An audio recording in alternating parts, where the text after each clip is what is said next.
He attracted his master's commendation. Okay. Now, the master commended the dishonest manager because he had acted shrewdly. For the people of this world are more shrewd in dealing with their own kind than are the people of the light. Now, the purpose of this parable was not to teach honesty in business. So that's not the issue. So don't worry about the fact that the man was dishonest. The purpose is to teach shrewdness or wisdom in business, smartness in business. That's the purpose of the parable. And that's what he says in the last sentence there. For the people of this world are more shrewd in dealing with their own kind than the people of the light.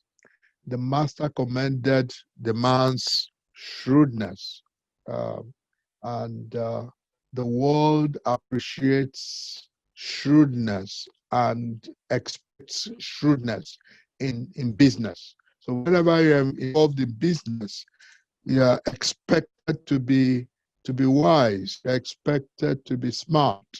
You're expected to be shrewd in your investments. But the church lacks shrewdness in its own business by comparison. That's what Jesus was saying in that passage, that children of this world are wiser in their own business. And when they do business, they're very, very shrewd. But the children of light, that is to say Christians, the church does not have wisdom in dealing with its own business. So for one thing, many Christians don't even understand that Christianity is a business. Many people just think it's religion. Many people don't understand that there's investment to be made, that our life here is an opportunity investment, and that this investment yields dividend. Many people do not understand that it is the long run that counts, and so all their interest is focused on what they can get here and now. The kingdom of God is like a man who finds pearls of inestimable value. That's what the Bible talks about in Matthew 13. The kingdom of heaven is like a treasure hidden in a field. When a man finds it, he hid it again. And then in his joy, went and sold all he had and bought that field. Again, the kingdom of heaven is like a merchant looking for fine pearls. When he found one of great value, he went away and sold everything he had and bought it. The kingdom of heaven is likened here to a treasure, that is a treasure of great value. Can I say it again? Christianity is about the kingdom of heaven. That's why we're talking about end times. That's why we're talking about the fact that time is running out and that we need to be wise. We need to invest wisely with the time that we have. The kingdom of heaven is likened to a treasure. Now, if I told you that there's great wealth to be gained from a particular investment and you trusted me, you would invest heavily. You go and sell everything you have and invest in it. All right. This treasure is hidden in the field. It's not easily accessible or visible. All right. This treasure is hidden in a field. We can't see it. That's why it takes faith to work on it. You need to actually search to really find that kingdom. It's not easy to find. It's not available to everybody. One has to search for it and then to find it. When found, one would secure it, making sure that it will not be lost. Now, this matter of securing it is something that many Christians don't get.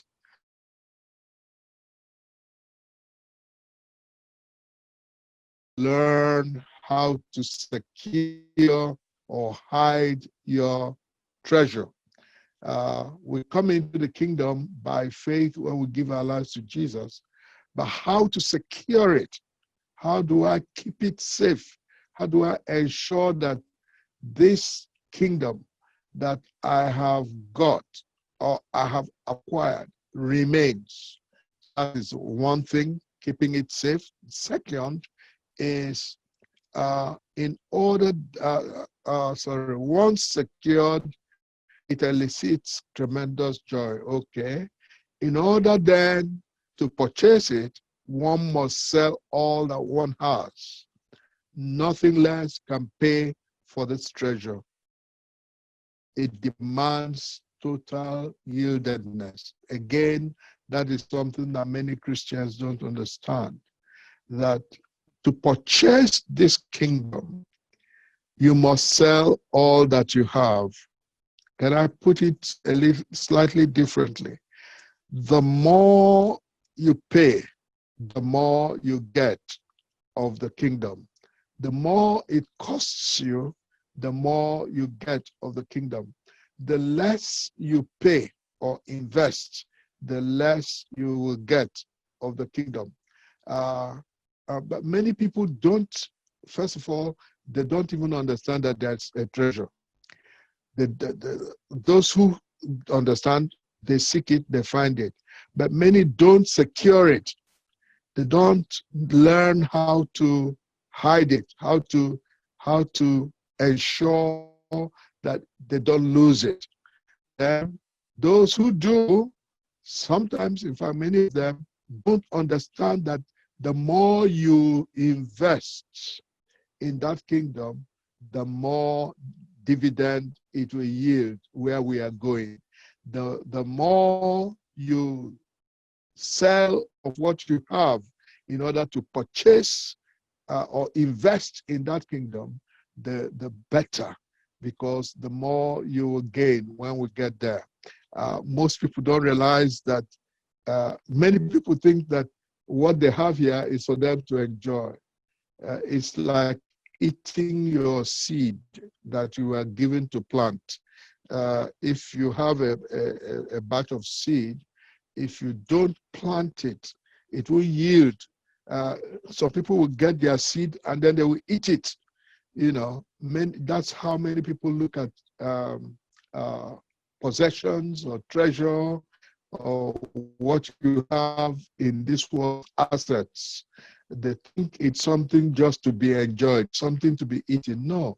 In the light of where we are going, it is wise to invest what you have now so that it will yield for you where we are going. Okay? But there are impediments to correct investment. I think this was where we stopped last week. There are impediments. There are things that stop people from investing. Let's look at this passage in Luke 12 from verse 13. Someone in the crowd said to him, "Teacher, tell my brother to divide the inheritance with me." Jesus replied, "Man, who appoint a judge or an arbiter between you?" Then he said to them, "Watch out. Be on your guard against all kinds of greed. Life does not consist in an abundance of possessions. Parable.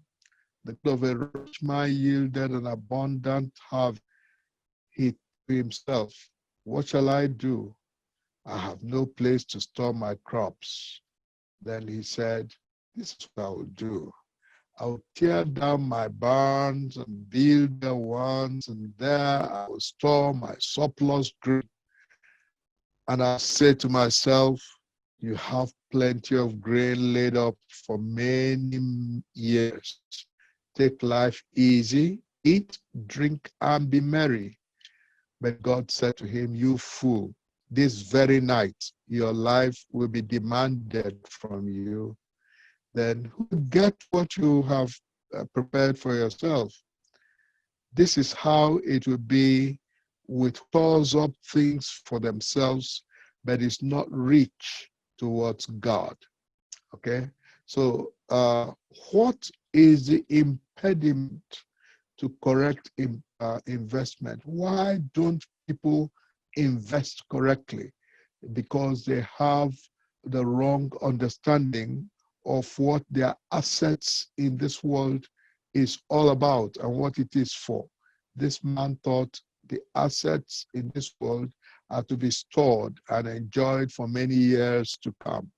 He didn't reckon with the fact that life in this world is only temporary and that it's an opportunity to invest in the kingdom.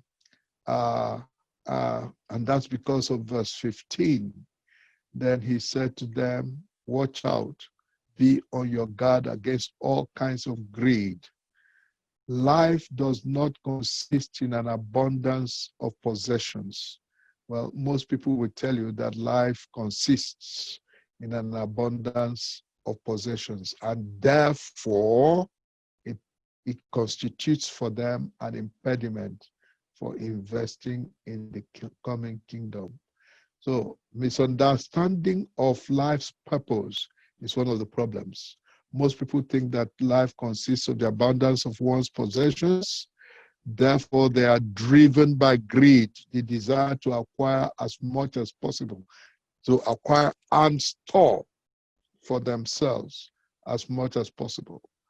But the temporary nature of earthly life means that earthly possessions are temporary, okay? A time will come when you will no longer have access to them.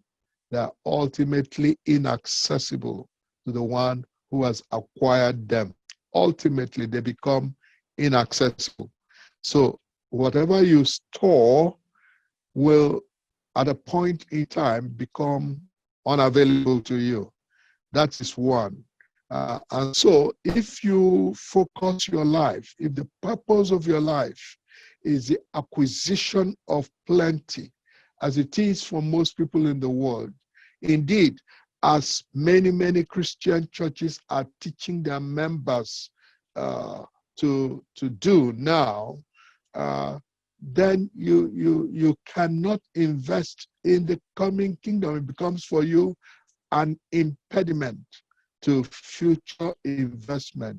This misunderstanding of life's purpose will then constitute for you an impediment for future investment in the kingdom. The other reason why people do not invest correctly is what we're going to be looking at now. In verse 22, then Jesus said to his disciples, therefore I tell you, do not worry about your life, this is Matthew 6, what you will eat, or about your body, what you will wear. For life is more than food, and the body more than clothes. Consider the heavens, do not sow or reap, they have no storeroom or barn, yet God feeds them. And how much valuable are you than birds? Who of you, by worrying, can add a single hour to your life? Since you cannot do this very little thing, why do you worry about the rest? Consider how the wild flowers grow. They do not labor or spin. Yet I tell you, not even Solomon in all his splendor was dressed like one of these. If that is how God clothes the grass of the field, which is here today and tomorrow is thrown into the fire, how much more will he clothe you, you of little faith? And do not set your heart on what you will eat, or do not worry. Do not worry about it. For the pagan world runs after all such things, and your Father knows that you need them. But seek his kingdom, and these things will be given to you as well. Do not be afraid, little flock, For your Father has been pleased to give you the kingdom. Sell your possessions and give to the poor.